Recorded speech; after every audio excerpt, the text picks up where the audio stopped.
ngày sĩ đêm ở xa lơ thời gian ngày sẽ theo bạc này thời gian ngày sẽ theo buồn anh là ngày vĩnh lang ngày ngày đêm ngày sĩ đêm ở xa lơ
đây đêm anh là vợ bánh giờ không đi sửa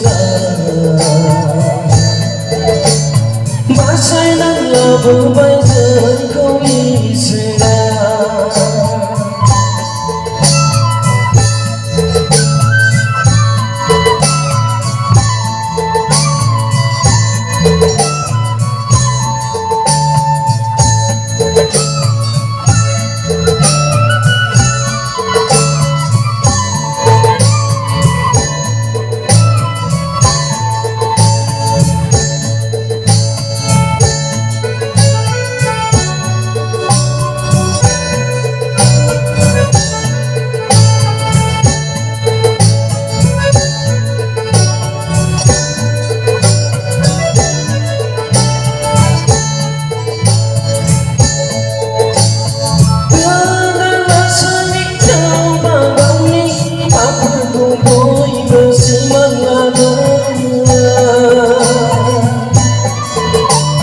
Hãy subscribe cho kênh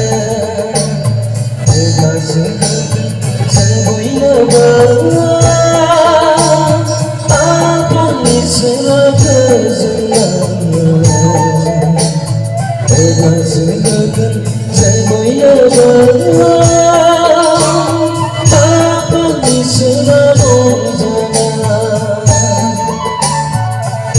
để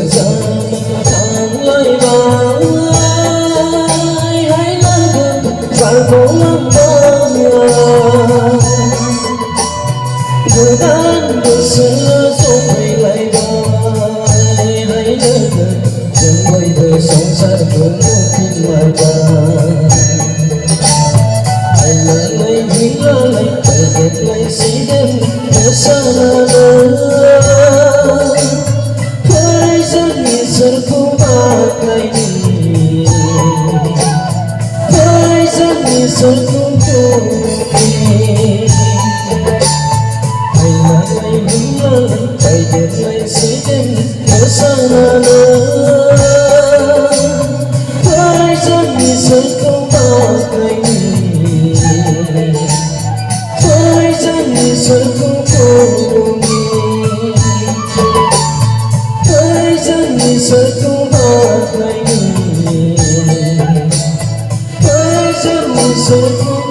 lỡ